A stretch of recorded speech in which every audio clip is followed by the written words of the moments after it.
Hey guys, what's up? Welcome back to my channel. My name is Alexandria, and if you are new here, thank you so much for joining. In today's video, we are going to be going over the things that I always carry in my backpack. Now this is going to be for a day trip, not a full backpacking trip. So if you want to see more videos like this, make sure to give this video a thumbs up and don't forget to subscribe down below to stay tuned to new videos that I will be posting in the future. So as I mentioned, this video is just going to be talking about the things that I carry in my bag on a day trip. And so typically when I'm going out for a hike, a day trip would be anywhere between just a few miles, maybe 2 or 3, all the way up to 14 or 15 miles. And I'm trying to work up to doing longer hikes and maybe even a few through hikes in 2021. But today's video is just going to be focusing on the basics. What are the things that I never leave home without? I just wanted to preface this video by saying that I'm definitely not perfect. I'm not saying that this is all that you need in your bag. So please just take this with a grain of salt. It is definitely not expert advice. It's just what I tend to do day to day. Now, the first and arguably most important thing that I always have with me is my backpack. And I just have this Raptor 14. It is a 14-liter bag by Osprey, and it's actually the men's version, which I didn't realize when I first purchased it.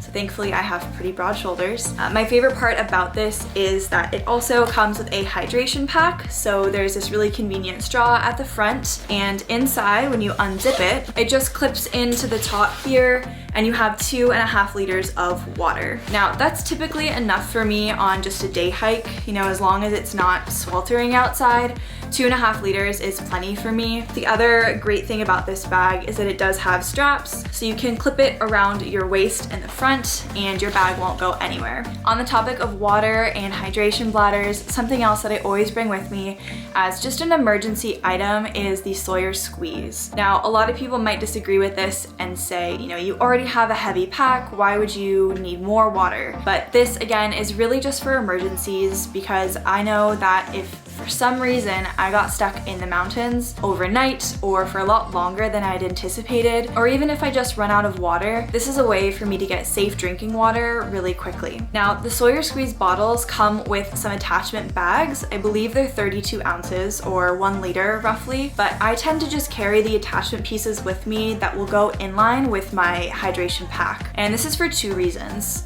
One of which, just convenience. I really don't want to carry more bags with me when I already have my pack and my bladder. But then also it's just really nice to be able to attach this little knob onto your pack and drink out of it like you would a straw. Now, on the topic of emergency gear, the other thing that I always carry with me is a change of clothes. And again, this might seem kind of strange. You're thinking, why would you need an extra pair of clothes? But this serves 2 purposes. One, an extra change of clothes in case you slip and fall into maybe a river or a creek will be a dry pair of clothes that you can change into, but also extra clothes are really great for layering. That is especially true with shirts. I almost always carry just a lightweight, breathable shirt with me. This one just has a nice little collar and some buttons, so I can leave it loosely over a top that I already have on, or I can put it on fully underneath a jacket or a heavier layer on top. Additionally, I always bring an extra pair of socks. These are some really cute ones that I actually just got for Christmas. And as you can see, they're a lot longer, and so again, really good for warmth, great as an extra layer, or you know, if you get blisters, your feet get wet on the trail, it's great to just have a backup pair of socks to stay comfortable. Now, the last piece of clothing that I always carry with me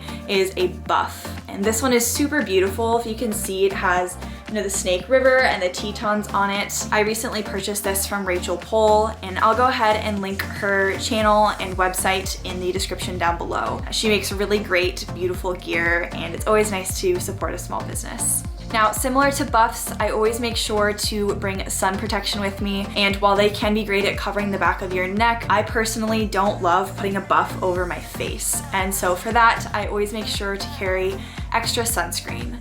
Now, definitely apply your sunscreen before you get on the trail. Make sure to get all the spots that could be exposed. You might not think that you're getting sunburnt, especially if it's cold outside, but UVA and UVB rays don't change, and in fact, I've even heard that they can be stronger in cloudy or overcast conditions. I personally love Sunbum. I use their zinc sunscreen because I have very sensitive skin. I'm pretty pale, and so this is great at keeping my nose, my shoulders, and all my other delicate areas that are sometimes exposed covered and protected.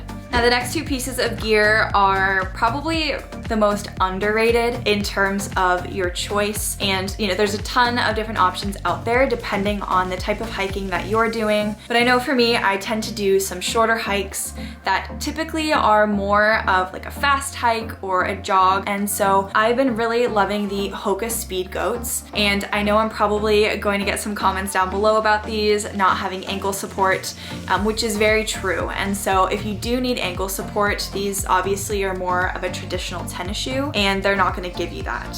One of my favorite parts about the Hoka is the Vibram sole. This is great because they have awesome grip for protection and traction on most surfaces. And then they also have this gusset around the front, which is definitely not waterproof, but it has kept my feet dry in all conditions aside from like river crossings or snow that's covering the top of my shoe. Now on days when this is not enough, I recently purchased these wonderful micro spikes. And so I know they look kind of funny, but this front part wraps around the front of your shoe and then this in the back, and it just provides you a little bit more support for snowy or icy days. Now these aren't sharp like they're going to hurt you, but definitely don't step on them barefoot. I learned that the hard way when I was walking across my bedroom the other day. Not good for your feet, but definitely good for snow and ice. So now that we have our bag, our water, extra clothing, and footwear, you might be wondering what else is next. You know, what else could I possibly want to carry in my bag? The next few items are all things that I use while I'm out on the trail. The first of which I think is pretty self-explanatory, but I never leave home without a few good snacks. Today I'm just packing some pistachios and a Cliff Bar. I know Cliff Bars aren't the healthiest necessarily, but they are a nice treat out on the trail, and I'm bringing the cool mint flavor with me. I think that's one of the best personally, but I think during the holidays they also have some seasonal flavors that I might need to check out. In addition to food, I always bring my Garmin Forerunner with me, and this is just a personal preference. I just really love being able to look back at my hike or my run and see how far I went, the amount of elevation that I climbed, and my heart rate. You know, those stats are definitely not important, and that's not why we go hiking, but it's always cool to see how you progress, and again, just to get an idea of what you did on the trail that day. It's also really great because I sync my Garmin with Strava, and Strava allows you to see the GPS route of your trip. And so if you ever do a hike and you're super excited about it, it was super fun, and you want to go back, it's a great way to save trails, save trips, and remember your route. Another piece of gear that I always have with me is a headlamp. Now I have the Black Diamond 300, I believe it is, and this light is super bright, as you can see.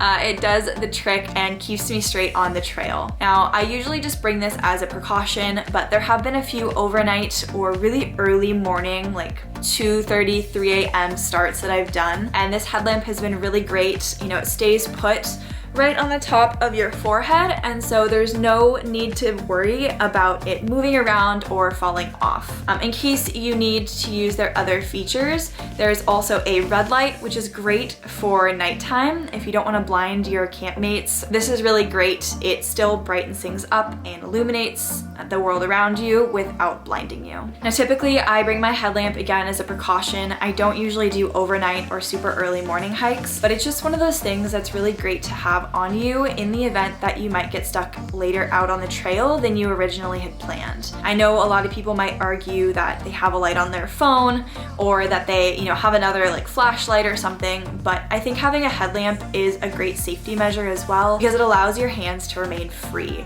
which means that in case something is slippery or in case you trip, you're not worrying about, protecting your iPhone, but your hands are just free and ready to catch yourself when you fall. Now, last but not least, I always bring my GoPro. Right now I have the Hero 5, and this is their little action stick.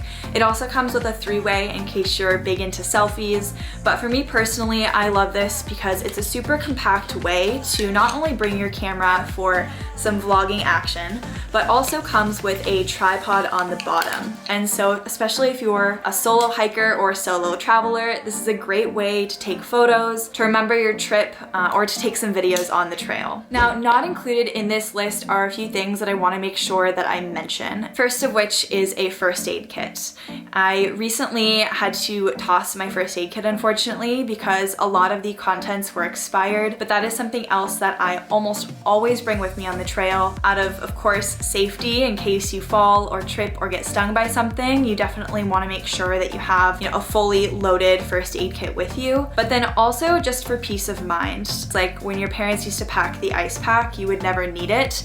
But if you didn't have the ice pack with you, you would get hit in the head with the soccer ball. So always make sure to have some sort of first aid kit with you. And if you do end up using some of the contents during a hike or a trip, when you get home, make sure to restock them so that way you don't forget for next time. And the other item that I do not currently have is a compass and a map. Now, I'm typically hiking in areas that I do have fairly good cell reception in, but especially as I go into 2021 and I want to start increasing the length of my hikes, it's something that is on my wish list to get a nice compass, because it's really not safe to rely on your phone and your phone service to help guide you. I know that it can be easy to fall back on those modern conveniences, but at the end of the day, it's good to just have, the tried and true battery-free compass. And along with your compass, it's always wise to also bring a map of the area that you are hiking in. Now, you could get like a full United States map or a full state map, but those tend to be pretty large in size. And so I would highly recommend visiting trailhead visitor centers to try and scout out to see if they have free trail maps before you get on the trail. Or if you're planning a larger trip, head to your local REI or Sports Basement or Dick's Sporting Goods and try to get a map there. Stores like this will typically have pretty detailed maps of national parks, state parks, and county parks. All right, that is all that I have for you guys today. Thank you so much for tuning in and watching this video. I hope that you really enjoyed getting a peek inside of my day hiking pack and maybe even got a few more ideas about what to include in your gear bag. If you want to see more videos like this in the future, make sure to give this video a big thumbs up and don't forget to subscribe down below. I'll see you next time.